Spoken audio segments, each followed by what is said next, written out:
Good morning and welcome to another Breath Library session. This session is going to be looking at breath holds, and we're going to see what breath holds can do for you. When's the best time to do them, what we can use them for, and best ways to increase the lengths of our breath holds. But first, let's recap on what we did last session. So last week, we looked at how we can use our breath to gain laser focus, and we went through a box breathing exercise. So we started off with 3 seconds, moved up to 4 seconds, and then finished on 6. And if you didn't catch that session, box breathing is when we breathe in for, let's say, 3 seconds, we hold it for 3 seconds, and then we breathe out for 3 seconds, and then we hold it for 3 seconds. And this exercise balances out the autonomic nervous system, and we are able to become calm in what we're doing. And this is an exercise that gains focus. If you're interested in that, go back to last week's session.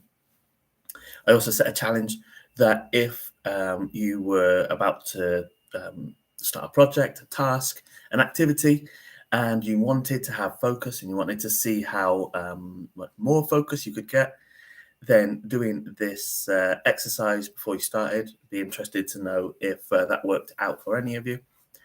And before we start, we're also, every week I mention the Breath Source app, which is available on iOS and Android. And we are delivering our first live session with the Breath Source on Monday, the 21st, at 3 p.m. UK time. It's all going to be about humming. We're going to do some tonal hums, and we're going to get feeling great. We're also going to add in elements of the Havening hum, which is something that we do here at the Breath Library and at Beam, and is a really exciting exercise to do, one that will bring you calm and relaxation whilst doing a little bit of humming and doing a little bit of Havening. So if you're interested in that, then there'll be a link in the description or bio, and you can join on. It's only $5, or that works out about £4.01, so real cheap, and it's online. So we look forward to seeing you there. So this week is what breath holding can do for you. Now, we're not going to go into doing something like the Wim Hof exercise where we hyperventilate and then we hold our breath for a prolonged period of time.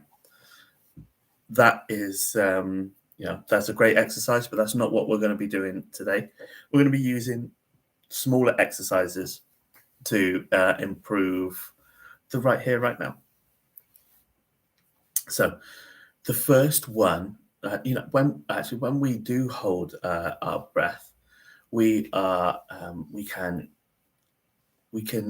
change the sort of the balance in our body.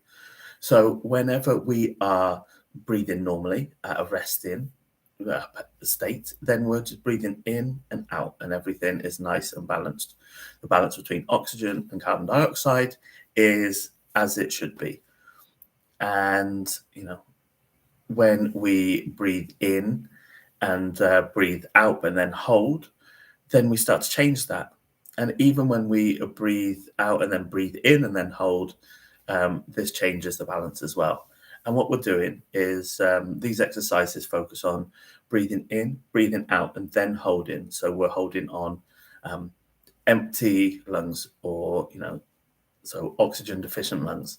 And this is, I'll go into why this is important in the last exercise. But we're going to get straight into it. So the first one is a really handy one. It's one of my favorite ones to teach, and it's all about unblocking your nose. And if you're new to this channel, you won't have seen me do it before, but this is a fantastic exercise because we want to breathe through our nose as much as we possibly can. So when we're breathing through our noses, we're breathing less to breathe more. And this is what we want. When we breathe through our mouths, we overbreathe. So we're avoiding that. And if at any time we can't breathe through our nose, then we divert to our mouth. So what we want to do is we want to clear that nose. And this can happen. It could just be due to maybe you've got a cold, maybe you've got hay fever. This time of year, pollen count is high. So if you're watching this back, this is around about the summer. And what we want to do is we want to unblock our nose. So we're going to do this. My only advisory with this one is avoid if you are during pregnancy. Or if you have serious medical conditions that are affected by your blood pressure, because this increases blood pressure. So what we'll do is we will breathe in and breathe out, and then we'll pinch our nose, and then we're going to move our body. And we're going to do this a few times until our noses are clear. If you're not sure, like this works as well if you've got one blocked nostril. Sometimes that can be a little bit annoying. That does alternate throughout the day. But what we're going to do is we're going to clear both nostrils. So we're going to breathe in and breathe out, pinch. And then we're going to move our body. But I'll demonstrate. So let's do this together. So take a breath in, out, pinch. And then we're going to move our body. You can just move your head side to side.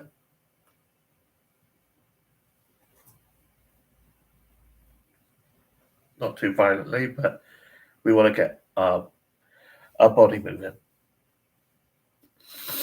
And then breathe in when you can't go any longer. And you already feel that it's cleared. For me, definitely. This might take a few times if you've got a really, really blocked nose. But the key is breathing in after that hold.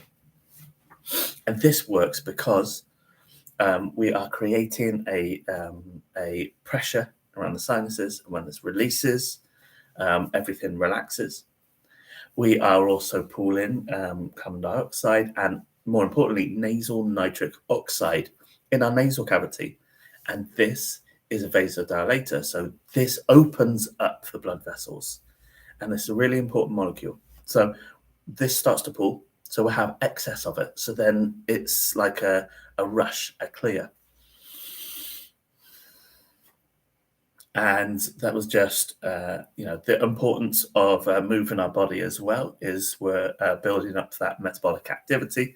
So we're increasing the buildup of carbon dioxide as well, which also, building up that nasal nitric oxide. So it's clearing everything much faster. So if you needed to do that a few times, then that's totally fine. Just keep doing it for a couple of minutes until you are completely clear.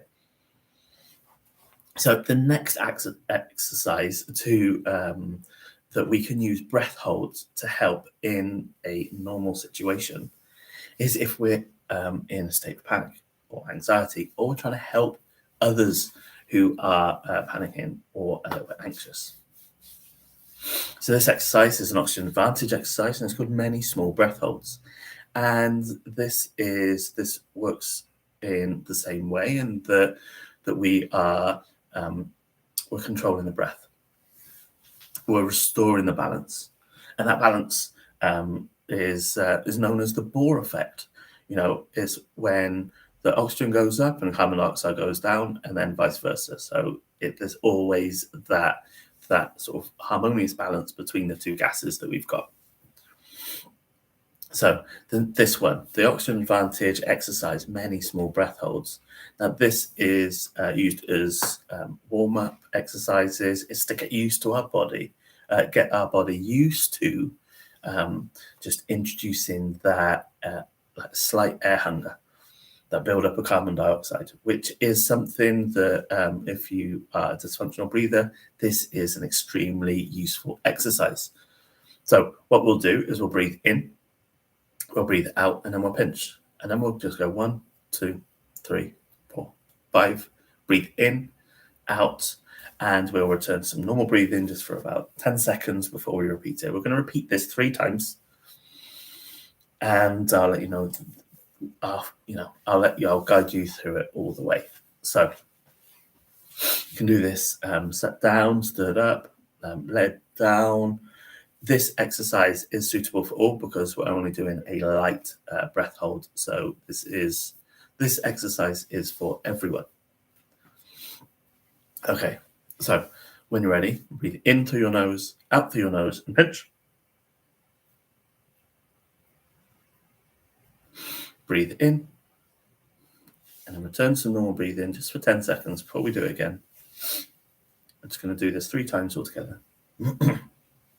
So when you're ready, breathe in through your nose, out through your nose, and pinch. And breathe in through your nose, and just return to some normal breathing, nice steady pace. Just a couple of breaths in and out. And one last time, we're going to breathe in through our nose, out through our nose, and pinch. And breathe in through our nose, and just return to some normal breathing. Now, this is many small breath holds. And if you were with someone who was having a panic attack, or they were really anxious about something, you might be about to get on a plane and their anxiety is going up, then this is an exercise that you could help them go through. And this is a way that we can use breath holds to gain control of the situation, restore that balance of gases in our body. And not only are we dealing with the physiological effects of it, we're also dealing with the psychological as well. We're distracting the brain, and we're counting, we're paying attention, we're doing the actions going in and out. And this is all a part of distracting and sort of avoiding those anxious moments and taking a state out of panic. So the last one that I'm going to teach you is, is all breath holds, but this one to use this exercise is more specifically for creating a CO2 resilience. Now, what I mean by that is we're creating, we're letting our bodies get used to the buildup of CO2, or we're creating a forced air hunger that then trains our body, giving us a better functional breathing state. Now, we can talk about that another time, but what we want to do is we want to practice building up and getting our body used to that feeling of air hunger. Not all the time. We can just do it and we can work it in and out throughout the day. But what we're going to do is we are going to use our breath holds at different times of the day so we can get used to this feeling. So the one that I like to do the most is if I'm about to go up the stairs, because we know that that's normally about 13 steps in a UK residential house, so it's not too far, and it's most of the time it's the same, unless you've got spiral staircases or something like that. But what we'll do is we'll breathe in, out, and then on that out breath, then we'll walk up the stairs. This is a prolonged period now, so I would avoid during pregnancy or serious medical conditions.